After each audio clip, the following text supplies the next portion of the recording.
साथियों, स्वागत है आप सभी का हमारे इस यूट्यूब चैनल पर। इस यूट्यूब के माध्यम से आपको इतिहास और राजनीति विज्ञान की सारी क्लासेज जो टीजीटी, पीजीटी, एलटी जो शिक्षक भर्ती है उसके पाठ्यक्रम के अनुसार हम पढ़ा रहे हैं आपको। तो हम आज जो हमारी क्लास होगी वह है प्राचीन इतिहास की। हम इतिहास जो आपको पढ़ा रहे हैं वह आपको मानचित्र के माध्यम से हम पढ़ाएंगे। और जो पिछली क्लास हम लोगों ने की है वो भी जहां हमको लगा यहाँ मानचित्र बनना चाहिए, हमने बना करके बहुत अच्छे तरीके से आपको समझाया है। तो यहाँ पे आज देखेंगे कि हड़प्पा सभ्यता का जो विस्तार है हम उसकी चर्चा करेंगे विस्तार के। जो पिछली क्लास में हम लोगों ने चर्चा की है उसमें आपको हमने बताया जो प्राक हड़प्पा सभ्यता है, प्राक हड़प्पा सभ्यता से संबंधित जितने भी पुरा स्थल हैं, चाहे वो पाकिस्तान में स्थित थे चाहे भारत में स्थित थे, सबको हमने बहुत अच्छे तरीके से इसी तरीके से मानचित्र बना करके बहुत अच्छे से समझाया है। उसके पहले हम लोग चर्चा की थी कि हड़प्पा सभ्यता का जो विस्तार है, विस्तार का अर्थ क्या है, उसमें उसमें हमने ये बताया है कि हड़प्पा सभ्यता या सिंधु सभ्यता का जो सबसे उत्तरी स्थल है, जो सबसे दक्षिणी स्थल है, जो सबसे पश्चिमी स्थल है, जो सबसे पूर्वी स्थल है, हमने मानचित्र के माध्यम से बहुत अच्छे तरीके से उसको देखा था। तो आज फिर हड़प्पा सभ्यता का जो विस्तार है उसकी चर्चा हम लोग करेंगे। विस्तार की अगर बात करें तो आइए देखते हैं कि जो विश्व की सबसे प्राचीन सभ्यता, जिसे हमारे इतिहासकारों ने, जो हमारे या फिर जो विदेशी पुरातत्ववेत्ता थे, उन्होंने खुदाई के माध्यम से, खोज के माध्यम से जो हमारे सामने एक सभ्यता को प्रस्तुत किया, वह विश्व की सबसे प्राचीन सभ्यता में से एक है। अगर उस समय समकालीन और सभ्यता की बात करें तो जैसे आपकी मिस्र की सभ्यता थी और मेसोपोटामिया की सभ्यता थी, उसी के तहत उसी के समकक्ष एक जो हमारी सभ्यता, भारतीय संस्कृति जो सभ्यता है और सिंधु घाटी की सभ्यता है। अब उसकी जो चर्चा करेंगे हम, उसमें हम देखेंगे कि हड़प्पा सभ्यता का जो विस्तार है वो किन किन देशों में है। तो आइए देखते हैं। अगर हम बात करें हड़प्पा सभ्यता की, हड़प्पा सभ्यता का जो विस्तार है वह 3 देशों में फैला हुआ है। यहीं से आपको ध्यान देना है, परीक्षा में बहुत अच्छे तरीके से क्वेश्चन बनता है यहाँ से कि जो भारतीय सिंधु सभ्यता है इसका विस्तार कितने देशों में है। तो हमने आपको बताया 3 देशों में है। अगर हम देशों की बात करें तो आपका है, यहाँ पे देखिए, अफगानिस्तान, अफगानिस्तान है आपका है, उसके बाद फिर पाकिस्तान है, फिर भारत है। ठीक, अफगानिस्तान, पाकिस्तान और भारत, इन 3 देशों में सिंधु सभ्यता या हड़प्पा सभ्यता के जो पुरास्थल मिले हैं वो यहाँ पे हमने बहुत अच्छे तरीके से मानचित्र के माध्यम से एक करके बहुत बेहतरीन, बहुत मेहनत से हमने बनाया है। आइए आपको लेके चलते हैं। हम सबसे पहले आपको अफगानिस्तान की यात्रा कराते हैं। अफगानिस्तान चलते हैं, वहां पे हमें सिंधु सभ्यता से संबंधित 2 स्थल मिले हैं। उसमें आइए आपको दिखाते हैं कहाँ पे मिला है, उसके नाम क्या क्या है। ठीक, तो यहाँ देखिए आपका है अफगानिस्तान, यहाँ पे आपका भारत का मानचित्र है।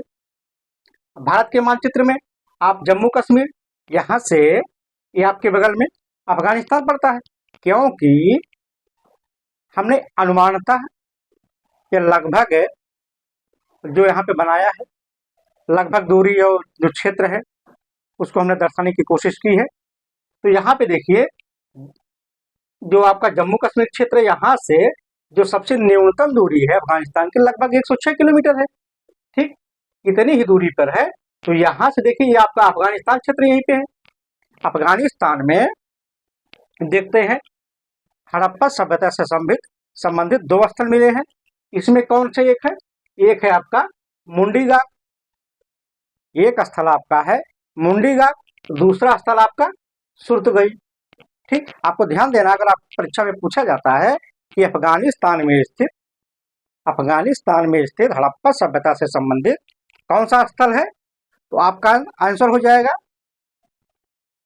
अगर आपको ऑप्शन में दिया है तो आपका मुंडी घाट हो जाएगा। ठीक, जो दूसरा आपका ऑप्शन है, जो दूसरा स्थल यहाँ पे है वह है सुरतघई।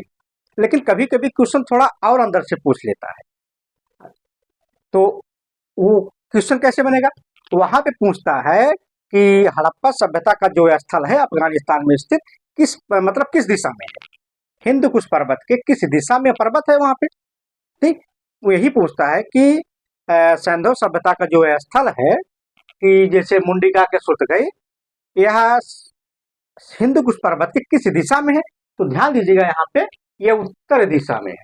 एक पर्वत है अफगानिस्तान में, ठीक, कौन सा पर्वत है, हिंदकुश पर्वत, ध्यान दीजिएगा हिंदकुश पर्वत है, उसी के उत्तर दिशा में, ठीक, थोड़ा ऊपर में, थोड़ा जो उसका ऊपरी भाग है अर्थात जो उत्तरी दिशा उसका है, तो वहां पे ये दोनों स्थल आपके मिले हैं। इसलिए हम आपको इतने अच्छे तरीके से मतलब यहाँ पे बार बार बता रहे हैं, क्योंकि एक क्वेश्चन आपको यहाँ से आपको कम से कम 3 क्वेश्चन आपको मिल जाएंगे, यहाँ पे 3 से 4 क्वेश्चन। पहला क्वेश्चन क्या है कि जो हड़प्पा सभ्यता का स्थल किन देशों में फैला हुआ है, आपको तीन देश हमने बताया, आपका अफगानिस्तान है, आपका पाकिस्तान है, आपका भारत है। ठीक, उसके बाद अफगानिस्तान में स्थित हड़प्पा सभ्यता के जो स्थल हैं उनके नाम क्या है, आपको 2 नाम देखना है, तो मुंडी घाट है, सुरतघई है, 2 आपके हो गए। और क्वेश्चन और जो पूछा जाता है कि सुरतघई या मुंडी घाट जो स्थल है वह हिंद कुश पर्वत के किस दिशा में स्थित है। ठीक, आपका आंसर होगा फिर वहां पे उत्तर दिशा में। ठीक, हम आशा करते हैं आपको समझ में आ गया होगा। उसके बाद देखते हैं, उसके बाद थोड़ा नीचे आते हैं। ठीक, अब घुसते हैं पाकिस्तान में। अफगानिस्तान की हमने चर्चा की, वहां पे आपको घुमा दिया, फिर आइए थोड़ा नीचे आते हैं, आपको घुमाते हैं पाकिस्तान का जो पंजाब क्षेत्र है। ठीक, जो पंजाब क्षेत्र है, जो वहां पे रावी नदी है, जो वहां पे हड़प्पा सभ्यता है, जो सबसे पहले उसकी खोज हुई थी, अब उसकी यात्रा आपको कराते हैं, वहां पे आपको लेके चलते हैं। वहां पे देखेंगे कि जो पाकिस्तान का पंजाब क्षेत्र है, रावी नदी के तट के आसपास वाला क्षेत्र, वहां पे कौन कौन से स्थल स्थित हैं। आइए फिर आपको लेके चलते हैं। हम आपको यहाँ पे इस मानचित्र के बाद से पहले आपको एक एक करके ये समझाएंगे, दिखाएंगे कि यहाँ पे कौन कौन से स्थल किन देशों में, किन क्षेत्रों में स्थित है। उसके बाद जब आपको पूरा हम बता देंगे यहाँ पे, फिर एक एक करके आपको जितने स्थल हैं उसकी चर्चा हम एक एक करके विस्तृत तरीके से करेंगे। लेकिन पहले मानचित्र के माध्यम से हम यही समझेंगे कि किन किन देशों में कौन कौन सा स्थल किन किन क्षेत्रों में स्थित है। ठीक, हमने अफगानिस्तान की चर्चा कर ली, फिर उसके थोड़ा नीचे आते हैं। पाकिस्तान का जो पंजाब क्षेत्र है, पंजाब क्षेत्र के अंतर्गत वहां पे पंजाब में एक नदी बहती है, कौन सी नदी है, रावी नदी। ध्यान दीजिएगा, रावी नदी में जो जो उसका तट है, वहां पे एक वहीं से सटा हुआ एक जिला है, मांटगोमरी जिला। कौन सा जिला है, मांटगोमरी जिला। ध्यान दीजिए, जितने भी यहाँ बिंदु हमने लिखे हैं, जितने बिंदु यहाँ पे हम आपको बता रहे हैं, वो आपको बहुत महत्वपूर्ण है परीक्षा के दृष्टि से। क्या आपका टीजीटी क्षेत्र हो, चाहे एलटी हो, चाहे यूजीसी नेट हो, चाहे आपका वनडे हो, कहीं से आपको क्वेश्चन अगर यहाँ से बनेगा तो यही से सारे क्वेश्चन बनते हैं। ठीक, आपको ध्यान देना है। तो यहाँ पे देखिए, अगर हड़प्पा सभ्यता की बात की जाएगी, वो आपको पूछा जाता है हड़प्पा सभ्यता पाकिस्तान के किस प्रांत में स्थित है, आपका उत्तर हो जाएगा पंजाब प्रांत। ठीक, और आपका उसके बाद जो क्वेश्चन बनता है, पूछा जाता है कि हड़प्पा सभ्यता जो हड़प्पा स्थल है वह पाकिस्तान के किस जिले में स्थित है, आपका आंसर हो जाएगा मांटगोमरी जिला। ठीक, उसके बाद जो और क्वेश्चन पूछा जाता है कि हड़प्पा जो स्थल है किस नदी के किनारे स्थित है, तो आपका आंसर हो जाएगा रावी नदी। ठीक, उसके बाद एक क्वेश्चन और बनता है कि हड़प्पा जो स्थल है वह रावी नदी के किस तट पर स्थित है। ठीक, तो आपका आंसर हो जाएगा रावी नदी के बाएं तट पर स्थित है। ठीक, इतना क्वेश्चन आपको यहां से बन गया। अब देखते हैं, ये जो रावी नदी है जो पंजाब प्रांत में स्थित है, उसके बगल में एक जिला है मांटगोमरी जिला, वहां से जो रावी नदी के क्षेत्र का जो है, जो एरिया है, वहां से कौन कौन से स्थल हमें मिले हैं, आइए आपको एक एक करके क्रम से हम देखते हैं। तो उसमें देखिए, आपको एक क्रम से हम बताएंगे, क्रम से बताने पे आपको धीरे धीरे सब दिमाग में बैठ जाएगा। ऐसा नहीं कि हम पहले अफगानिस्तान बता दें, महाराष्ट्र, ऐसे नहीं बताएंगे, आपको ये क्रम से बताएंगे, क्रम से बताएंगे, आपको एकदम दिमाग में आपके बैठ जाएगा। फिर देखिए यहाँ पे अब चर्चा करते हैं कि पंजाब प्रांत में कौन कौन से स्थल स्थित हैं। ठीक, आइए देखते हैं। जो सबसे महत्वपूर्ण, जिसके नाम पे हड़प्पा सभ्यता नाम पड़ा है, ठीक, पहला स्थल आपका है यहाँ पे रावी नदी के बाएं तट पर स्थित आपका है हड़प्पा स्थल। कौन सा स्थल है? हड़प्पा स्थल। उसके बाद जो इसी क्षेत्र में हड़प्पा जो स्थल है पंजाब प्रांत में, जो दूसरा स्थल महत्वपूर्ण मिला है वह है डेरा इस्माइल खान, डेरा इस्माइल खान। ठीक, उसके बाद जो और स्थल है उसकी चर्चा देखते, यहाँ पे देखिए, यहाँ पे एक और स्थल मिला है रहमान ढेरी। ठीक, उसके बाद देखते हैं जो अगला स्थल यहाँ से मिला है महत्वपूर्ण, उसका नाम है गुमला। ठीक, मंटोगु पंजाब प्रांत में रावी नदी के आसपास जो उसके बाद स्थल मिला है महत्वपूर्ण, उसका नाम है जलीलपुर। ठीक, हम जो ये देख रहे हैं 5, 6, 7 जो स्थल हमने देखे यहाँ पे, ये जितने स्थल हैं ये पाकिस्तान के पंजाब प्रांत में रावी नदी के आसपास का जो एरिया है वहीं से ये स्थल मिले हैं। ठीक, एक बार फिर देख लेते हैं यहाँ पे जो स्थल है, तो इसमें देखिए रावी नदी के तट पर, ध्यान दीजिएगा, रावी नदी के तट पर जो पहला महत्वपूर्ण स्थल है वह है हड़प्पा, जो दूसरा है वह है डेरा इस्माइल खान, उसके बाद जो अगला स्थल है वह है रहमान ढेरी, उसके बाद जो अगला स्थल है वह है गुमला, उसके बाद जो अगला स्थल है वह है आपका जलीलपुर। ये जो आपके स्थल हैं ये रावी नदी के आसपास के एरिया में, जो पंजाब प्रांत है पाकिस्तान का, उस एरिया में ये स्थल मिले हैं। अब देखिए, हम लोग अफगानिस्तान की चर्चा कर ली, आपको वहां की यात्रा करा दी, वहां स्थलों की चर्चा हमने की, आपको दिखा दिया कि यहाँ पे स्थित है। उसके बाद हमने आपको जो पाकिस्तान का जो रावी नदी के तट का क्षेत्र है वहां पे जो स्थल मिले हैं, हमने आपको वहां की यात्रा कराया, आपको वहां पे हमने घुमाया जितने स्थल मिले। अब फिर उसके नीचे आते हैं, ठीक, जो पाकिस्तान का सिंध क्षेत्र है, तो वहां पे चलते हैं, वहां पे चलेंगे, आपको दिखाएंगे कि सिंधु नदी के आसपास जो एरिया है वहां पे हड़प्पा सभ्यता, संधो सभ्यता से संबंधित जो स्थल मिले हैं उसकी चर्चा करते हैं। अब देखिए, ये आपका रावी नदी के नीचे वाला जो क्षेत्र है, ठीक, यहाँ पे एक नदी बहती है सिंधु नदी। सिंधु नदी के तट के आसपास जितने भी स्थल पाए गए, इसलिए हम यहाँ पे नदी क्षेत्र दिखा रहे हैं, क्योंकि जितनी भी सभ्यताएं विकसित हुई, जितनी भी सभ्यताएं विकसित हुई वह किसी न किसी नदियों के किनारे ही विकसित हुई है। इसीलिए हमने देखा यहाँ पे जो ये दोनों अफगानिस्तान में स्थित है, ये भी एक नदी के किनारे स्थित है। अब इसकी चर्चा हम बाद में करेंगे। उसके बाद हमने देखा रावी नदी, फिर देख रहे हैं सिंधु नदी जो क्षेत्र है, ठीक। उसके बाद देखते हैं अब सिंध क्षेत्र के अंतर्गत जो जो स्थल हमें मिले हैं, सिंध क्षेत्र के अंतर्गत जो स्थल मिले हैं उसकी चर्चा करते हैं। अब सिंध क्षेत्र में देखिए, आइए पहला देखते हैं, जैसे हमने रावी नदी के पहला महत्वपूर्ण स्थल जिसके नाम पर पड़ा है हड़प्पा, ठीक, हड़प्पा सभ्यता, उसी प्रकार से सिंध क्षेत्र में जो सबसे पहले खोजा गया स्थल वह है आपका मोहनजोदड़ो। हमने देखा पहला स्थल जिसके नाम पे जहां से बहुत ही महत्वपूर्ण चीजें प्राप्त हुई हैं। पहला स्थल महत्वपूर्ण कौन सा है? मोहनजोदड़ो। ठीक, उसके बाद देखते हैं, उसके बाद जो दूसरा महत्वपूर्ण स्थल मिला यहाँ से वह है जुदार जोदड़ो। उसके बाद जो तीसरा महत्वपूर्ण स्थल मिला है यहाँ से है चहुदड़ो। उसके बाद जो अगला महत्वपूर्ण स्थल मिला है सिंध क्षेत्र से वह है कोट डीजी। उसके बाद जो अगला महत्वपूर्ण स्थल मिला है वह है नवसारो। उसके बाद जो और मिला है वह है आमरी, और जो सिंध क्षेत्र में बहुत ही महत्वपूर्ण स्थल है वह है कुल्ली। इसलिए हमने महत्वपूर्ण कहा क्योंकि ये इसे कुल्ली संस्कृत भी कहा जाता है। ठीक, यहाँ पे हमने देखा सिंध क्षेत्र में जो हड़प्पा सभ्यता से संबंधित स्थल मिले हैं, इसी सिंध क्षेत्र के नाम पर ही इसे सिंधु घाटी सभ्यता कहा गया है। ठीक, हम लोगों ने देखा कि सिंध क्षेत्र में स्थित जो महत्वपूर्ण स्थल हैं उसको हमने बिंदुवार एक एक करके अच्छे से देख। यहाँ पे अगर आप पे थोड़ा ध्यान देंगे कि सिंध क्षेत्र में स्थित जो भी स्थल हैं उसमें एक थोड़ी सिमिलरिटी इस मायने में है कि जैसे यहाँ पे देखिए, आपको याद करने में थोड़ा आसानी हो जाएगी।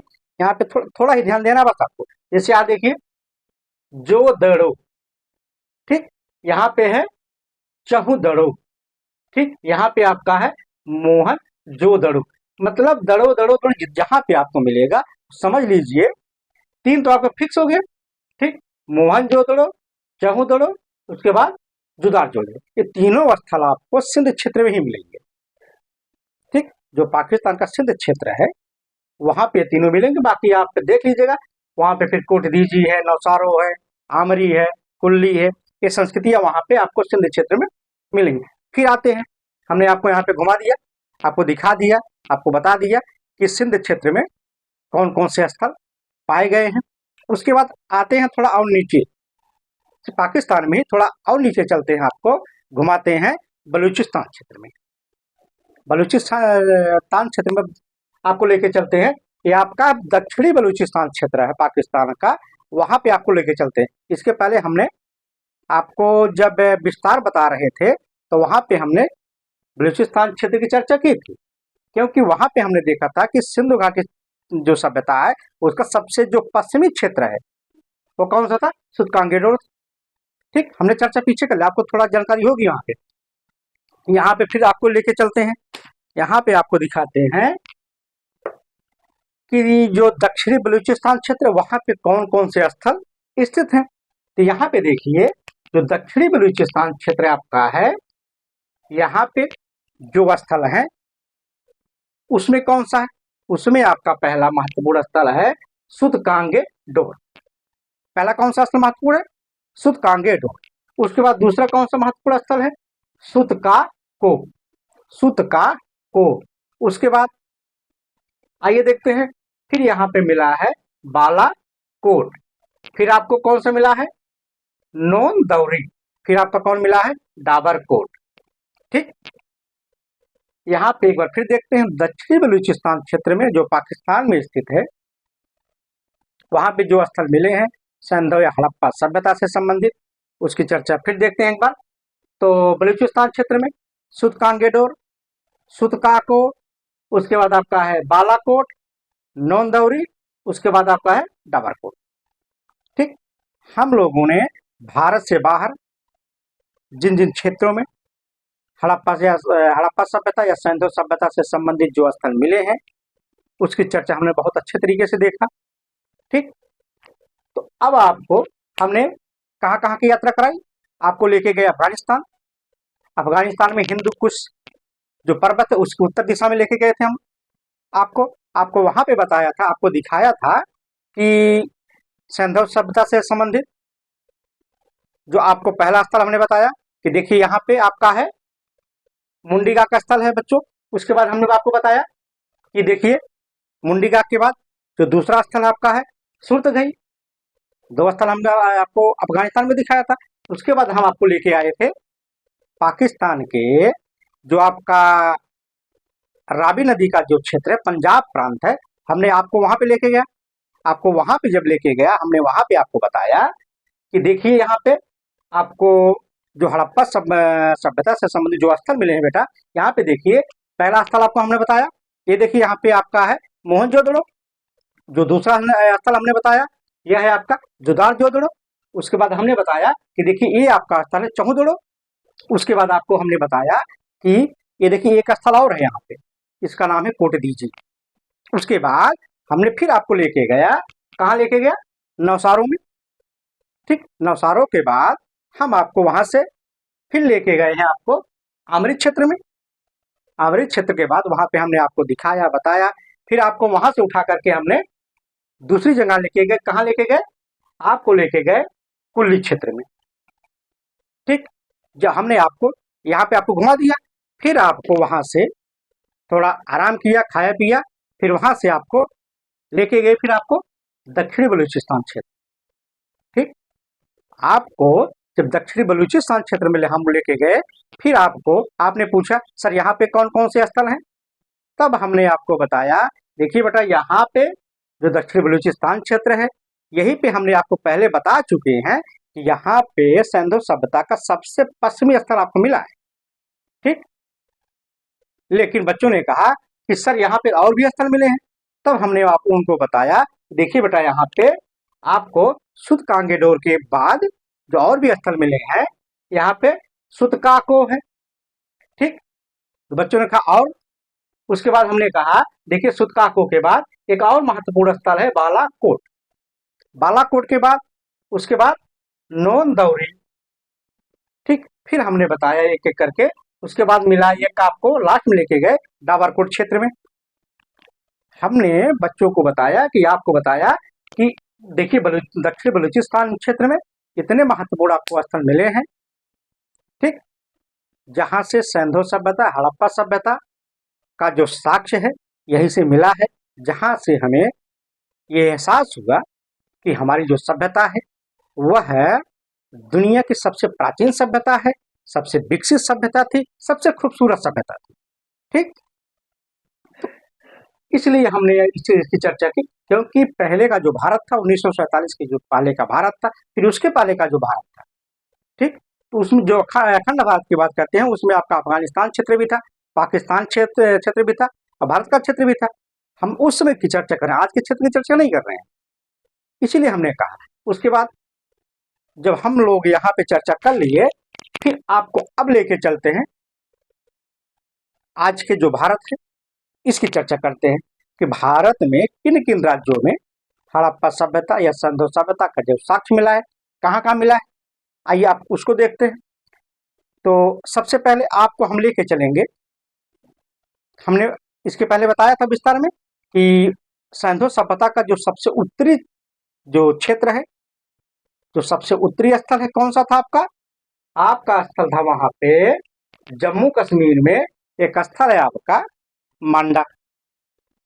हम आपको बता चुके हैं कि जम्मू कश्मीर का जो मांडा या चिनाब नदी का जो क्षेत्र है, तो वहां पे एक स्थल मिला था मांडा, जो सिंधु सभ्यता या हड़प्पा सभ्यता का सबसे उत्तरी स्थल था।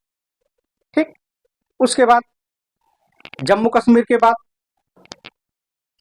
फिर हम आपको अब लेके आते हैं जो भारत का पंजाब का क्षेत्र है, तो आज वर्तमान का जो पंजाब का क्षेत्र है वहां पे भी आपको हड़प्पा सभ्यता के साक्ष्य मिले हैं। ठीक, अब आपको लेके चलते हैं, आइए हमारे साथ, फिर आपको दिखाते हैं कि आपका ये जो पंजाब क्षेत्र है, थोड़ा ध्यान दीजिएगा यहाँ पे कि थोड़ा जगह कमी होने की वजह से थोड़ा बचा के लिखना पड़ता है। ठीक, आपको लिख चलते हैं पंजाब क्षेत्र जो भारत का क्षेत्र है, यहाँ पे देखते हैं कि पंजाब में कौन कौन सा स्थल आपको मिला है। यहाँ पे देखिए, यहाँ पे पंजाब में जो पहला स्थल मिला आपको रोपड़। कौन सा स्थल मिला है आपको? रोपड़। ठीक, आप देख रहे होंगे हम आपको पंजाब प्रांत में लेके चले हैं, यहाँ पे आपको दिखाते हैं, यहाँ पे जो पहला स्थल मिला आपको महत्वपूर्ण वो है रोपड़। रोपड़ का जो एक और नाम है जो लोग वहां पे जानते हैं, उसे कहते हैं रूपनगर। ठीक, रूपनगर पूछा जाता है, ये सब परीक्षा में बहुत ही महत्वपूर्ण परीक्षा के दृष्टि से है, जो पूछा जाता है। उसके बाद आपका है कोटला निहंग खान। कोटला निहंग खान। फिर उसके बाद चलते हैं दूसरे स्थल पर जिसका नाम है चक क्षेत्र है, जो चक स्थल है वहां पे खुदाई के दौरान मिला यहाँ से। उसके बाद जो अगला स्थल मिला खुदाई के दौरान वहां पे कौन सा है? संघोल। संघोल के बाद आपका स्थल है गुरनी कला। ठीक, हम आपको पंजाब प्रांत में आपको लेके गए, वहां पे हमने आपको बताया कि पंजाब प्रांत के अंतर्गत या जो पंजाब राज्य है वहां पे आपको जो जो स्थल है उसकी हमने चर्चा की। हमने बताया आपको कि पंजाब प्रांत के ही अंतर्गत हमें क्या मिला? रोपड़ एक स्थल है जिसका नाम रूपनगर है। ठीक, वो आपको हड़प्पा सभ्यता से संबंधित स्थल है। उसके बाद जो दूसरे स्थल पर आपको हम लेके गए वो कौन सा है? कोटला निहंग खान। कोटला निहंग खान भी हड़प्पा सभ्यता से संबंधित ही स्थल है, वहां से हमें साक्ष्य मिले हैं। उसके बाद हमने आपको जो तीसरा बताया वो आपका क्षेत्र है चक क्षेत्र है, चक स्थल उसका नाम ही चक है। ठीक, उसके बाद फिर देखते हैं एक स्थल है संघोल, संघोल। उसके बाद देखते हैं गुरनी कला। ये जितने स्थल हमने बताया ये जो भारतीय क्षेत्र पंजाब क्षेत्र है वहां से मिला है। ठीक, हम आपको क्रम से बताएंगे ताकि ताकि आपको समझने में आसानी होगी। उसके बाद आपको थोड़ा नीचे लेके आते हैं, थोड़ा नीचे जब लेके आएंगे हम आपको अब एंट्री कराते हैं राजस्थान। यहाँ पे आपको अब हाँ यहीं पे आपको थोड़ा इधर इधर क्षेत्रों में लेकर चलते हैं। थोड़ा जब इधर से आएंगे फिर आपको इधर से बताएंगे। तो पंजाब क्षेत्र के नीचे आपको लेके चलते हैं हम राजस्थान। ठीक, राजस्थान क्षेत्र में आपको लेके चलते हैं। राजस्थान क्षेत्र में जब हम आपको लेके चले तो वहां पे हम बच्चों को बताए कि देखिए बच्चों, यहाँ पे जो आपका राजस्थान क्षेत्र है यहाँ पे हड़प्पा सभ्यता से संबंधित भी कई महत्वपूर्ण स्थल मिले हैं। ठीक, तो जो पहला महत्वपूर्ण स्थल मिला है राजस्थान से कौन सा है? आपका है कालीबंगा। कौन सा स्थल मिला है राजस्थान से? कालीबंगा। उसके बाद दूसरे स्थल पे चलते हैं। फिर वहां पे जो दूसरा स्थल यहाँ से मिला है वह है बालाथल। कौन सा है? बालाथल। ठीक, उसके बाद जो राजस्थान से ही जो तीसरा महत्वपूर्ण स्थल मिला है कौन सा है?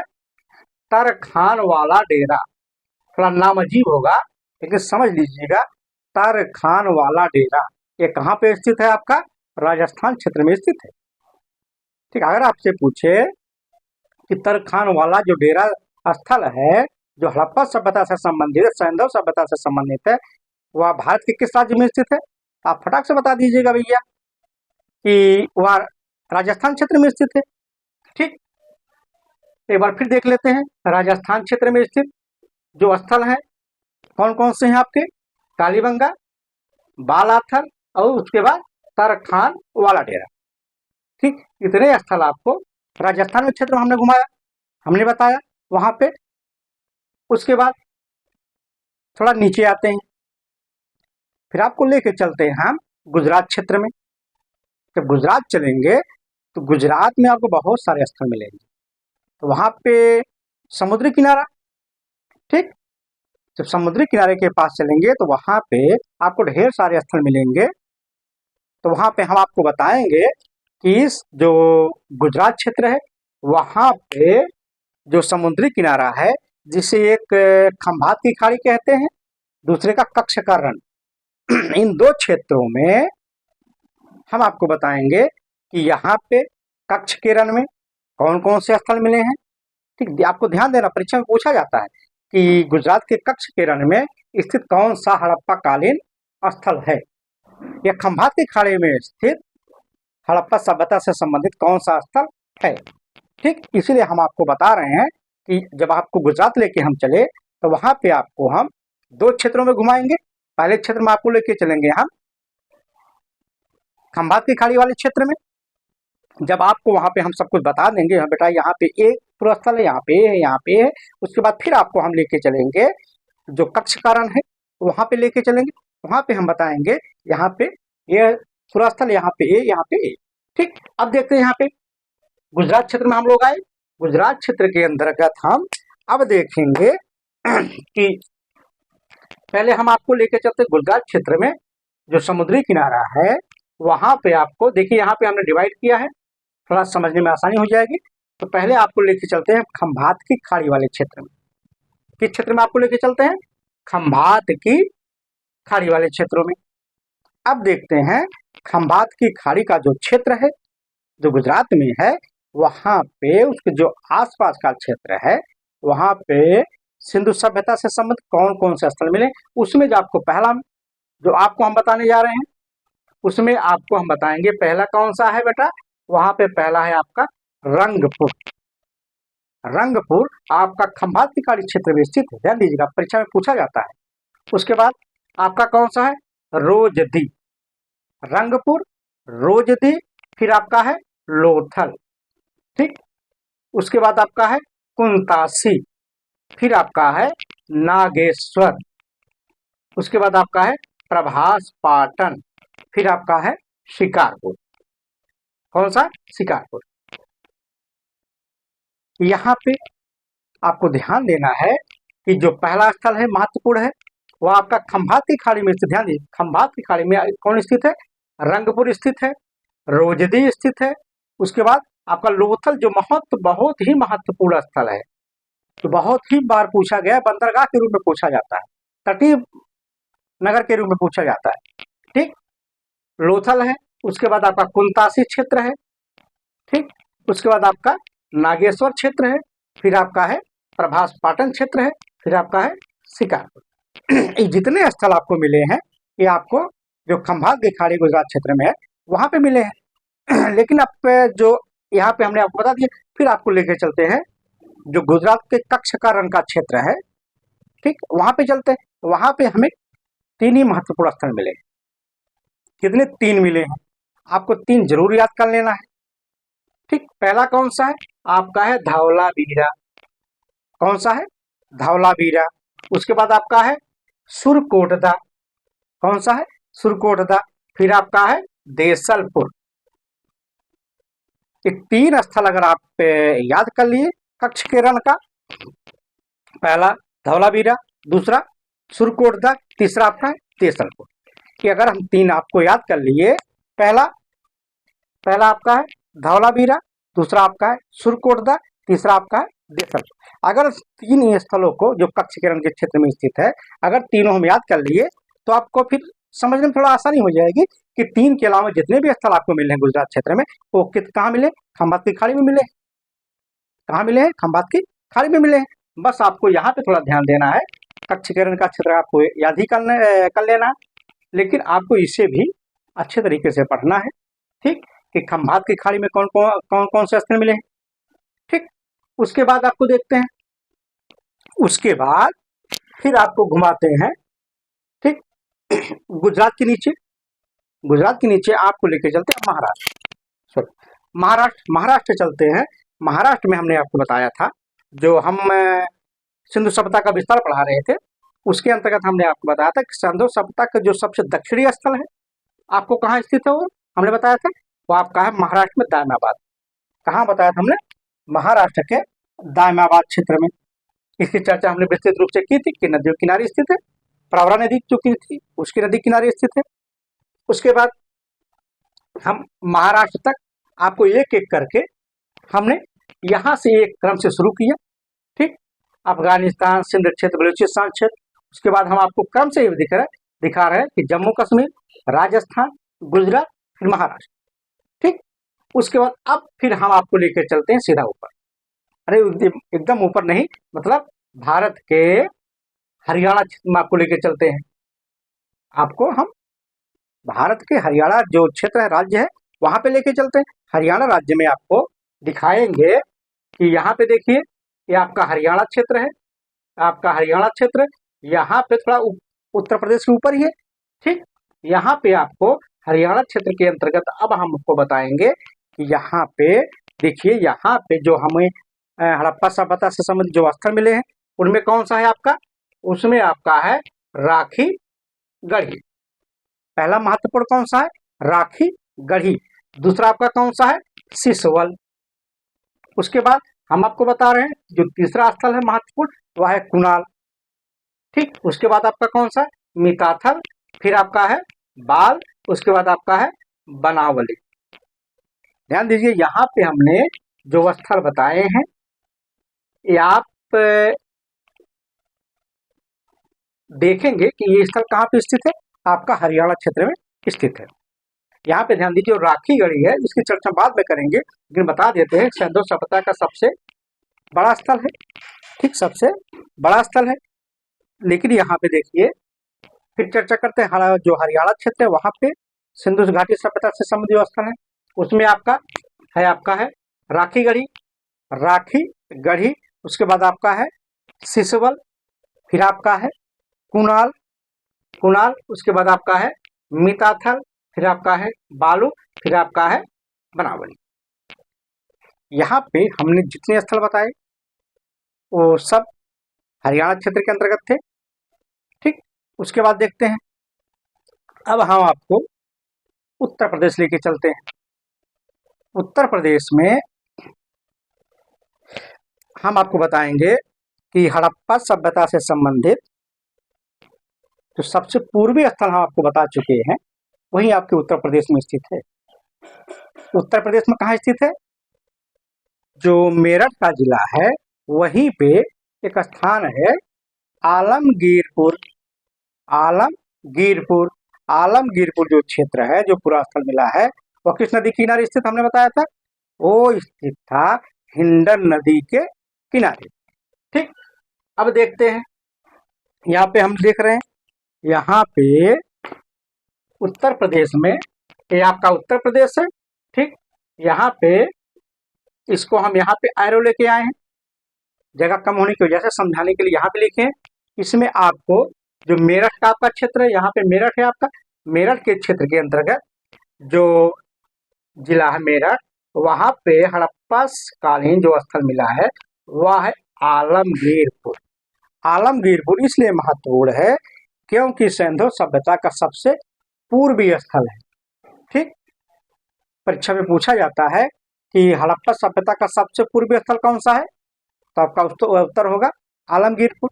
उसके बाद भी क्वेश्चन पूछा जाता है, इसी से बनता है कि आलमगीरपुर किस जिले में स्थित है, आपका आंसर होगा मेरठ जिले में स्थित है। फिर यही से क्वेश्चन बनता है कि आलमगीरपुर जो स्थल है हड़प्पा सभ्यता से संबंधित किस नदी के किनारे स्थित है, तो आपका आंसर होगा, क्या होगा? आपका आंसर होगा कि हिंड नदी के तट पर स्थित। ठीक, उसके बाद चलते हैं आपको लेकर के हम सहारनपुर। कहाँ लेके चलते हैं? उत्तर प्रदेश के सहारनपुर जिले में। सहारनपुर में हमें दो स्थल मिला है। दो स्थल जो मिला है उसमें आपका कौन सा है? ये बड़गांव, दूसरा आपका है हुलास। मेरठ घुमाने के बाद हम आपको लेके आए हैं थोड़ा नीचे, वहां पे सहारनपुर। सहारनपुर से हमें हड़प्पा कालीन दो स्थल मिले हैं। पहला कौन सा है? आपका है बड़गांव, दूसरा आपका है हुलास। ठीक, आपको सहारनपुर में मिला है। उसके बाद वहीं से आपको हम लेके चलते हैं मुजफ्फरनगर, सॉरी मुजफ्फरपुर। मुजफ्फरपुर आपको लेके चलेंगे, वहां पे हम आपको दिखाएंगे कि मुजफ्फरपुर में जो हड़प्पा कालीन स्थल मिला है उसका नाम है मांडी। ठीक, मुजफ्फरपुर में जो हड़प्पा कालीन स्थल है वहां से कौन सा मिला है? मांडी स्थल मिला है। फिर मुजफ्फरपुर के बाद फिर आपको हम टूर कराते हैं उत्तर प्रदेश के बागपत जिला में। उत्तर प्रदेश का जो बागपत जिला है वहां पे आपको लेके चलते हैं। वहां पे हम आपको बता रहे हैं, वहां पे दिखा रहे हैं, वहां पे जो हड़प्पा कालीन स्थल मिला है वह है सनौली। कौन सा स्थल है? सनौली। ठीक, हमने उत्तर प्रदेश के विषय में देखा कि आपका जो मेरठ का क्षेत्र है वहां पे आपको स्थल हमने चर्चा की। फिर आपको थोड़ा नीचे लेके आए, वहां पे हम आपको सहारनपुर लेके गए। वहां पे हमने आपको दिखाया कि सहारनपुर में बड़गांव और हुलास स्थल की यात्रा कराई। उसके बाद थोड़ा हम वहां पे आपको लेके गए मुजफ्फरपुर में। मुजफ्फरपुर में हमने आपको बताया कि देखिए यहाँ पे मांडी स्थल स्थित है। जो मांडी स्थल है यह किससे संबंधित है? हड़प्पा कालीन स्थल है। उसके बाद हम मुजफ्फरपुर के बाद आपको हम सीधे लेके गए कहाँ? बागपत जिला। बागपत जिला में हम आपको दिखाए कि देखिए यहाँ पे देखिए ये जो स्थल है इसका नाम है सोनौली। जो सोनौली स्थल है, यह जब बच्चों ने पूछा एक किससे संबंधित स्थल है, हमने बताया बेटा ये जो सोनौली स्थल है ये आपका जो बागपत जिला है यहाँ पे जो स्थित है ये हड़प्पा कालीन स्थल है। ठीक, हम लोगों ने यहाँ पे देख लिए, यहाँ पे हम लोगों ने बहुत विस्तृत तरीके से, बहुत अच्छे तरीके से समझा कि हड़प्पा कालीन जो स्थल है एक एक करके मानचित्र के माध्यम बहुत अच्छे तरीके से समझा। शायद हम आशा करते हैं कि आपको बहुत अच्छे तरीके से क्रमवार व्यवस्थित तरीके से समझ में आ गया होगा। आप ना समझ में आए 2 बार देखिए, 3 बार वीडियो देखिएगा, बहुत अच्छे तरीके से आपको समझ में आएगा। क्योंकि हमने जो बताने का इसमें प्रयास किया है, आपको जो घुमाया है हर स्थलों को, हर राज्य में ले जा करके हमने बताया कि यहाँ हमने इसके अंतर्गत आपको 3 देशों में घुमाया। जो आपका जो पहला देश था, सबसे पहले हम आपको लेके अफगानिस्तान। अफगानिस्तान क्षेत्र में आपको हम हिंदू कुश पर्वत के उत्तर लेके गए थे, वहाँ पे हमने 2 स्थलों को बताया था। उसके बाद फिर हमने आपको सीधा वहाँ से टूर की यात्रा कराई। टूर फिर हमने आपको लेके आया सीधा पाकिस्तान। पाकिस्तान के जो पंजाब का क्षेत्र है, हमने आपको वहाँ पे घुमाया। रावी नदी की तट का जो क्षेत्र है, वहाँ पे घुमाने के बाद हमने आपको एक-एक स्थल की चर्चा की। ठीक, वहाँ से पंजाब क्षेत्र में आपको घुमाने के बाद फिर आपने कहा सर हमें लेके चलिए सिंध क्षेत्र में। हमने फिर आपको वहाँ से लेके आया जो आपका सिंध का क्षेत्र है। वहाँ पे हमने बताया कि देखिए बेटा यहाँ पे सैंधव कालीन जो स्थल मिले हैं, वहाँ पे कौन कौन से स्थल हैं, हमने एक एक करके क्रमवार व्यवस्थित तरीके से हमने आपको बता दिया है। फिर हम बच्चों ने कहा कि सर अब चलिए जहाँ से हमें सैंधव सभ्यता का सबसे पश्चिमी स्थल मिला है।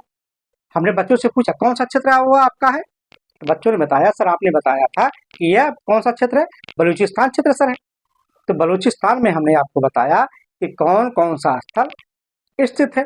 यहाँ पे हमने चर्चा करने के बाद फिर आपको हम आराम करके खाना पीना खिला करके पानी पिला करके फिर आपको हम भारत में एंट्री कराते हैं।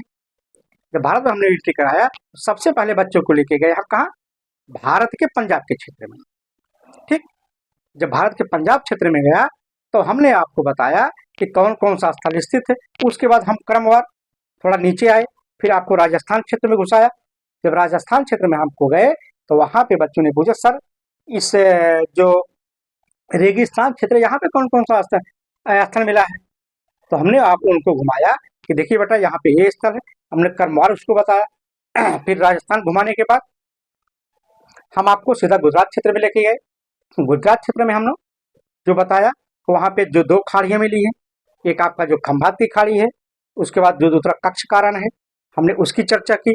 हमने उसको पॉइंट वाइज करके व्यवस्थित बताया कि कच्छ केरल में 3 ही हैं, आप इसको याद कर लीजिए। उसके बाद फिर हम आपको जो खंभात की खाड़ी पे वहाँ जो स्थल मिले हैं उसकी चर्चा हमने की व्यवस्थित तरीके से।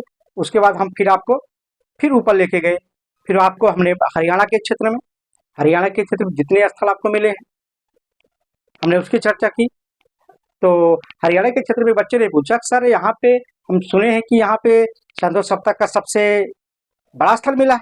हाँ, फिर हमने कहा बेटा देखिए यहाँ पे जो राखी गढ़ी है यहीं से ही आपको सबसे पहले जो सबसे पहले नहीं सबसे बड़ा जो स्थल मिला है आपका है राखी गढ़ी, हरियाणा में ही थे। उसके बाद फिर वहाँ पे हमने आपको यात्रा कराई। फिर वहाँ से आपको हम लेके आए उत्तर प्रदेश क्षेत्र में। उत्तर प्रदेश क्षेत्र में हमने आपको जो 3 जिले में घुमाया। पहले जिले हमको लेके गए थे मेरठ जिले में जो सबसे पूर्वी स्थल है। फिर हम आपको लेके गए सहारनपुर क्षेत्र में, वहाँ पे हमने आपको 2 स्थल बताए। फिर वहाँ से हम आपको लेके आए थे मुजफ्फरपुर हमने बताया। उसके बाद हम आपको लेके आए थे बागपत जिला। बागपत जिले में जो स्थल सोनौली स्थित है उसकी चर्चा हम लोगों की। अब देखिए यहाँ पे इतना हम बताने के बाद हम आशा करते हैं कि आपको अच्छे से समझ में आ गया होगा। बहुत ही व्यवस्थित तरीके से हम आपको बता दिए हैं। उसके बाद देखिए अब हम आपको दिखाते हैं बताते हैं कि हड़प्पा सभ्यता के कि ऐसे कौन कौन से स्थल हैं जिसे हम नगर की श्रेणी में रख सकते हैं। कौन कौन से ऐसे स्थल हैं जिसे हम नगर कह सकते हैं। उसमें हम जो हमें पुरातत्ववेत्ताओं ने इतिहासकारों ने बताया कि हड़प्पा सभ्यता से संबंधित कितने स्थल हैं, 7 ऐसे स्थल हैं। कितने, 7 ऐसे स्थल हैं जहां से हमें नगर के साक्ष्य पाए गए हैं या नगर कहने के लिए जो पर्याप्त सबूत इकट्ठा हुए हैं वो 7 स्थल हैं।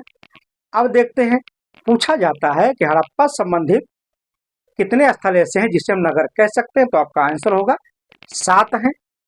ठीक, उसके बाद देखते हैं अब कौन कौन से ऐसे स्थल हैं जिसे हम नगर की श्रेणी के अंतर्गत रख सकते हैं। तो पुरातत्ववेत्ताओं ने बताया, इतिहासकारों ने बताया कि देखिए यहाँ पे जो आपका हड़प्पा है इसे हम नगर कह सकते हैं क्योंकि यहाँ पे नगर कहलाने के योग्य यहाँ पे साक्ष्य मिला है। हड़प्पा के बाद उन्होंने बताया कि देखिए जो मोहनजोदड़ो क्षेत्र है ये भी इसे भी हम नगर कह सकते हैं। उसके बाद फिर जो चौहदड़ो क्षेत्र है इसे भी नगर कहा गया। चौहदड़ो के बाद आपका जो लोथल क्षेत्र है इसे भी नगर कहा गया। उसके बाद आपका जो कालीबंगा है, इसे भी हम नगर कह सकते हैं। उसके बाद आपका बनावाली है, ये भी नगर है हड़प्पा कालीन। उसके बाद आपका है धौला वीरा। ठीक, फिर देख लेते हैं एक बार हड़प्पा कालीन जो स्थल है जिसे हम नगर कह सकते हैं, जिसकी संख्या 7 है। पहला कौन सा आपका हड़प्पा, उसके बाद आपका है मोहनजोदड़ो, फिर आपका है चमुदड़ो, फिर आपका है लोथर, फिर आपका है कालीबंगा, फिर आपका है बनावली, फिर आपका धौलावीरा। ठीक, हम आपको बताए कि हड़प्पा कालीन जो 7 स्थल हैं जिसे हम नगर कह सकते हैं, उसकी चर्चा हमने की। अब देखते हैं, अब यही से शुरुआत होती है। जितने स्थल हमने बताया, अब उसकी चर्चा हम एक एक करके व्यवस्थित तरीके से, विस्तृत तरीके से आपको व्याख्या करके हम बताएंगे कौन कौन से स्थल मिले, इनकी खुदाई किसने की है, इनकी खोज कब हुई है। ठीक, पहले हम आपको चर्चा करेंगे कि जो हमने नगर बताए, इसकी चर्चा हम जब सातों कर लेंगे, उसके बाद हम एक एक करके जितने महत्वपूर्ण हैं उसको हम बताएंगे, समझाएंगे। ठीक, आप विश्वास रखिए, जितने भी हम आपको बताएंगे, परीक्षा इससे बाहर कुछ आएगा नहीं, क्योंकि जो हमारे पास किताबों का जो संकलन है काफ़ी ज़्यादा है।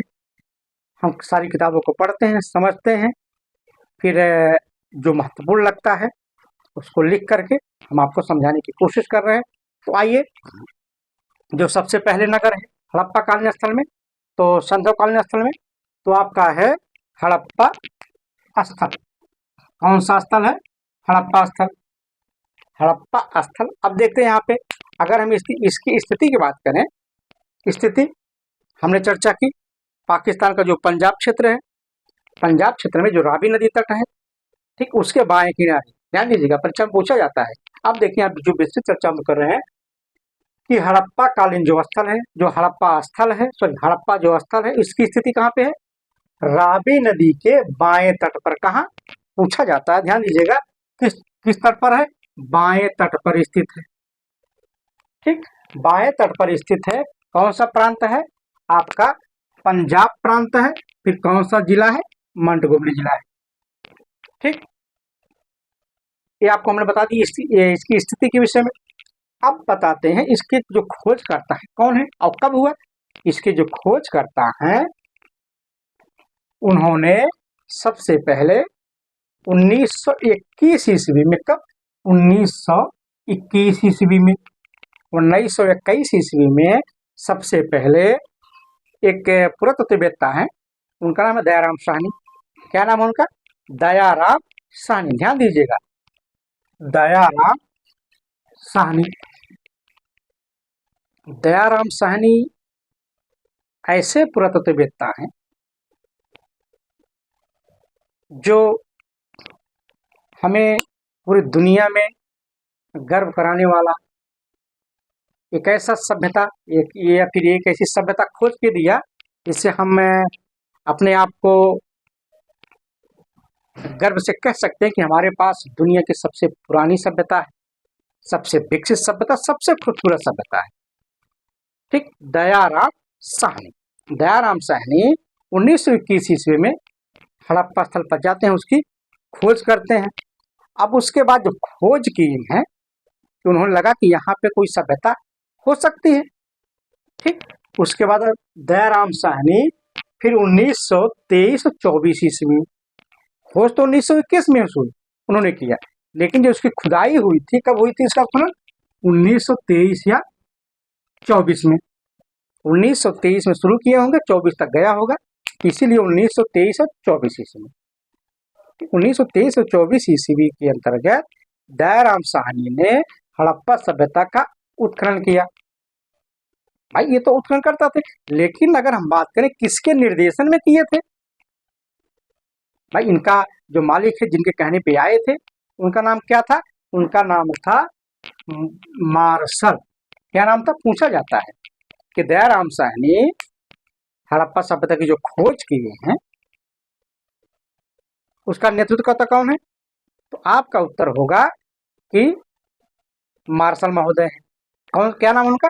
मार्शल। ठीक, आगे देखते हैं। फिर ये तो है नहीं कि जब दयाराम साहनी 23-24 में खुदाई कर लिए हैं, उसके बाद खुदाई हुई, लेकिन हाँ उसके बाद भी यहाँ से कई इतिहास जो पुरातत्ववेत्ता है यहाँ पे गए, खुदाई किए, ये भी परीक्षा में पूछा जाता है। उसके बाद जो खुदाई करने वाले पुरातत्ववेत्ता है उनका नाम है माधव स्वरूप वत्स। क्या नाम है इनका? माधव स्वरूप वत्स।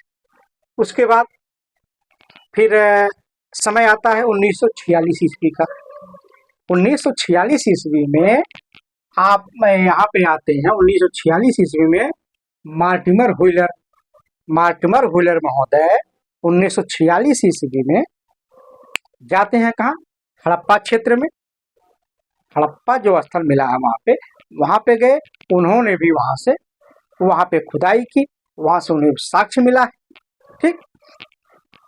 मार्टिमर महोदय यहाँ पे जब खुदाई 1946 में किए, उसके बाद फिर 1964 में, ठीक, 1964 ईस्वी में 1964-65 में एक दूसरे पुरातत्ववेत्ता आते हैं। उनका नाम है जॉर्ज डेल्स। क्या नाम है उनका? George dells. 1964-65 ईस्वी में जॉर्ज डेल्स महोदय जो कि पुरातत्ववेत्ता हैं, वो हड़प्पा क्षेत्र में जाते हैं। वो भी वहाँ पे उत्खनन कार्य करते हैं। जो उन्होंने उत्खनन कार्य किया, जो वहाँ से उन्हें जो साक्ष्य मिला है, तो उसी के आधार पर, ठीक, उन्होंने बताया, निष्कर्ष निकाला कि हड़प्पा की जो तिथि है, डेल्स महोदय खुदाई की। उसके बाद फिर मतलब लगभग मान चलिए हाल ही में जो किताबों में लिखा है कि J.M. कीनोयार जो दूसरे मिले, उसके बाद जो पुरातत्ववेत्ता गए, उनका नाम क्या है?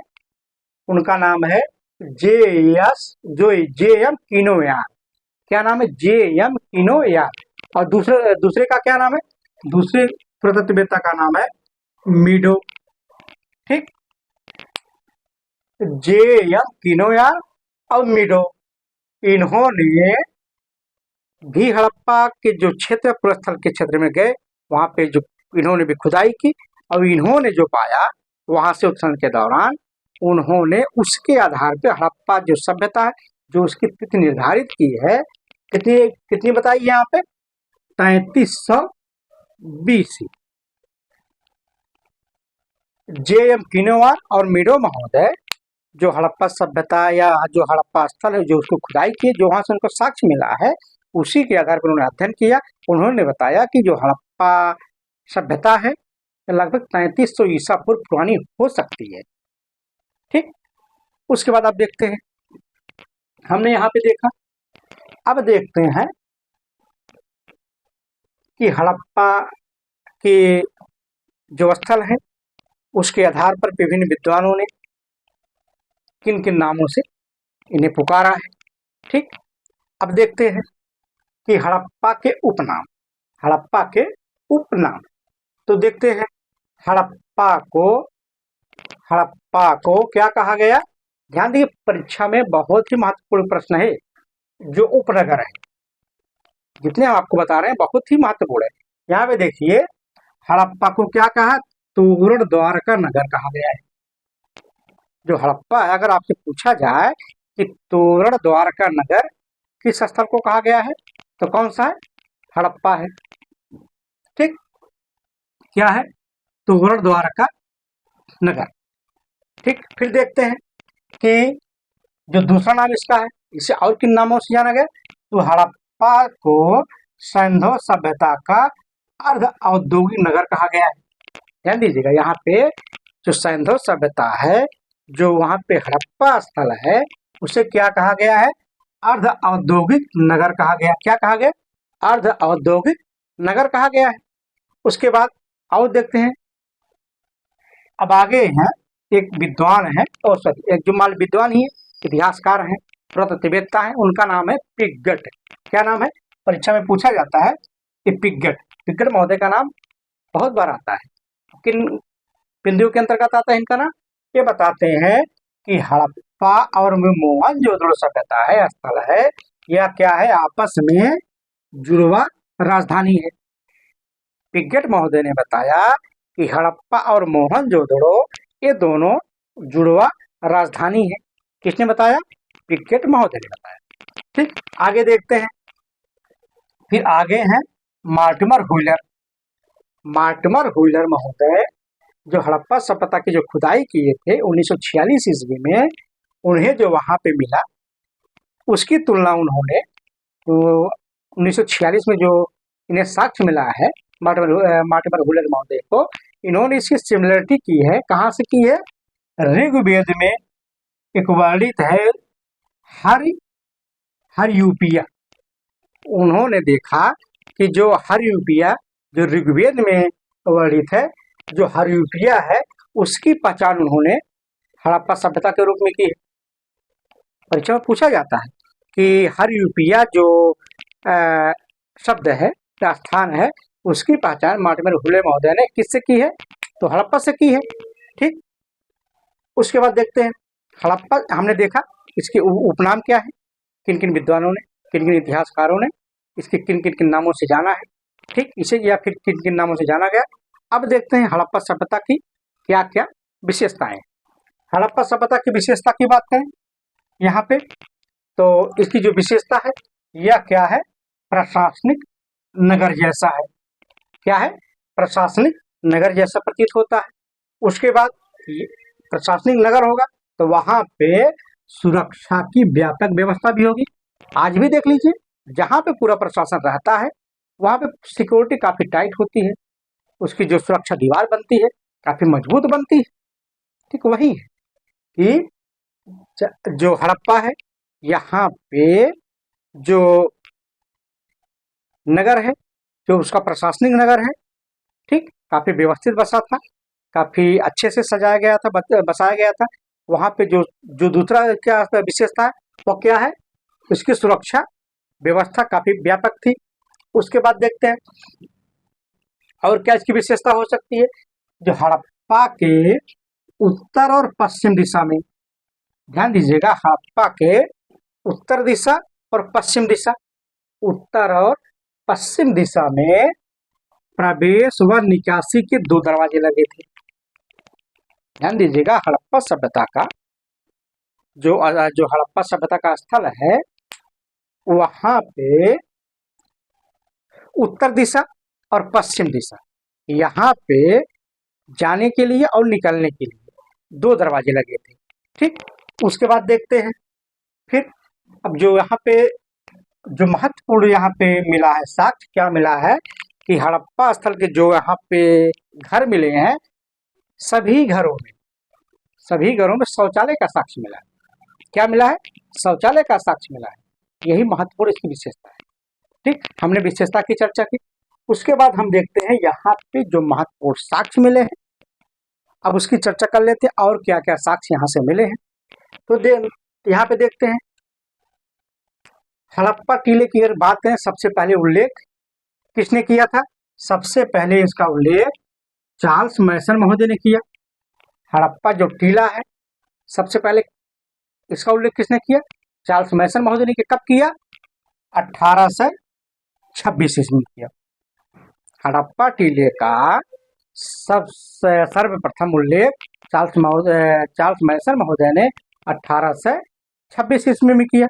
उसके बाद देखते हैं कि यहाँ पे जो टीला मिला है, जिस टीले का उल्लेख चार्ल्स मैसन महोदय ने किया था, उस टीले को एक जो विद्वान हमने बताया जो 1946 में खुदाई की थी, व्हीलर महोदय, इसी टीले को व्हीलर महोदय ने क्या नाम दिया था? ध्यान दीजिएगा, तो हमें हायर में पूछेगा या फिर नेट में पूछेगा, प्रवक्ता में पूछेगा, पूछ लेता है कि यहाँ पे जो टीला मिला है उससे क्या नाम दिया गया है? Mount A B. क्या नाम दिया गया? व्हीलर महोदय क्या नाम दिया? Mount A B. उसके बाद एक और टीला वहीं पे मिला है जिससे नाम दिया गया है माउंट यफ। Mount F. अब देखते हैं, अब यहां से 2 टीले की हमने बात की। ठीक, उसके बाद देखते हैं यहां से कौन कौन से साक्ष्य मिले हैं। अब देखते हैं माउंट यफ के अंतर्गत जो टीला मिला है वहां पे क्या साक्ष्य मिला है?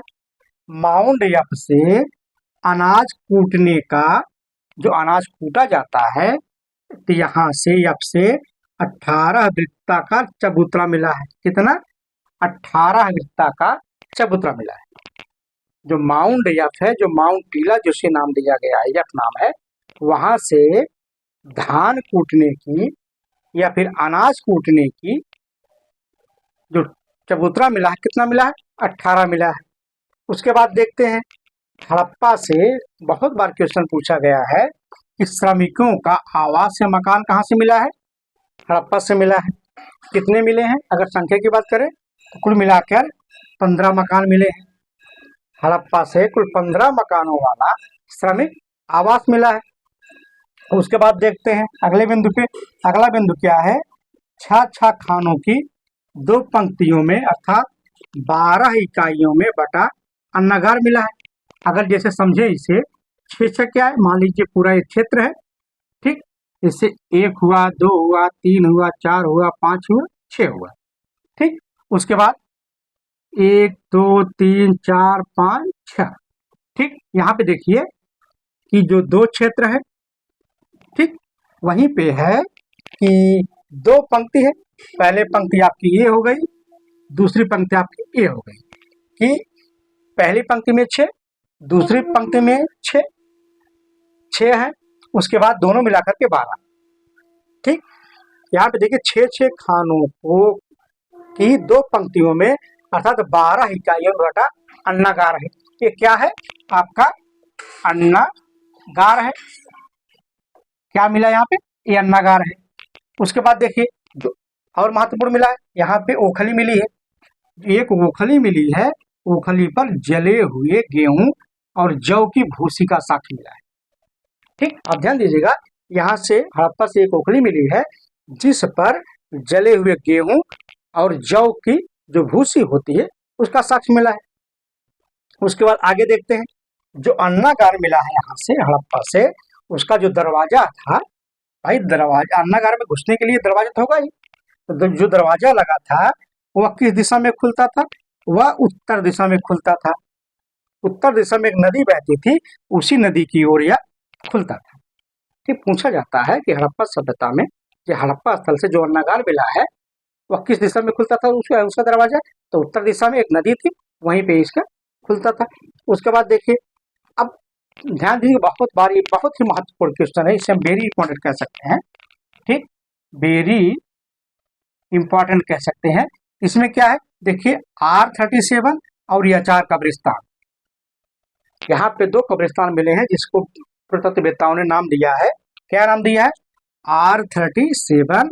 उसके बाद नाम दिया है यचार कब्रिस्तान। पहला कब्रिस्तान क्या नाम दिया गया? पहले का नाम दिया गया R37, ठीक। उसके बाद दिया गया यचार क्षेत्र। ये दोनों कब्रिस्तान हैं जो बस्ती के बाहर मिले हैं, ठीक। ये हड़प्पा से मिले, पूछा जाता है, ठीक। यचार कब्रिस्तान कहाँ से मिला? हड़प्पा से मिला। R37 कब्रिस्तान कहाँ से मिला? हड़प्पा से मिला। उसके बाद देखते हैं यचार कब्रिस्तान जो है, ये जो आपका यचार कब्रिस्तान है, ये परवर्ती काल का है। परवर्ती काल मतलब जो हड़प्पोत्तर है, जो अवनत काल है हड़प्पा का, 1900 से 1300 BC में, वो है आपका। उसके बाद देखते हैं जो R37 कब्रिस्तान है, यहाँ से कुल कितने मिले हैं? 90 कंकाल मिले। ध्यान दीजिएगा, बहुत ज्यादा मिले हैं यहाँ से, ठीक। R37 जो कब्रिस्तान है, यहाँ से कुल 90 कंकाल मिले हैं और 57 कब्रें मिली हैं। कितनी? 90 कंकाल और 57 कब्रें यहाँ से मिली है। उसके बाद देखते हैं सबसे महत्वपूर्ण जो यहाँ पे हम आपको बताएंगे कि हड़प्पा सभ्यता के जो लोग हैं उनको एक बीमारी बहुत ज्यादा लगभग मान के काफी ज्यादा लोगों को हुई। वो कौन सी बीमारी थी? गठिया रोग।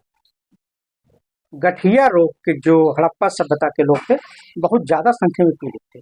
ध्यान दीजिएगा, पूछा जाता है कि गठिया रोग से ग्रसित लोगों का जो साक्ष्य मिला कहाँ से मिला है? हड़प्पा स्थल से मिला है। फिर देखते हैं कि यहाँ से एक कब्र मिला हड़प्पा से, यहाँ हड़प्पा से एक कब्र मिला है। कब्र में एक बच्चे को एक स्त्री के साथ दफनाया गया है। ध्यान दीजिएगा, हड़प्पा से एक कब्र मिला है जहाँ पे दफनाया जाता था कि एक बच्चा है, उसे एक स्त्री के साथ दफना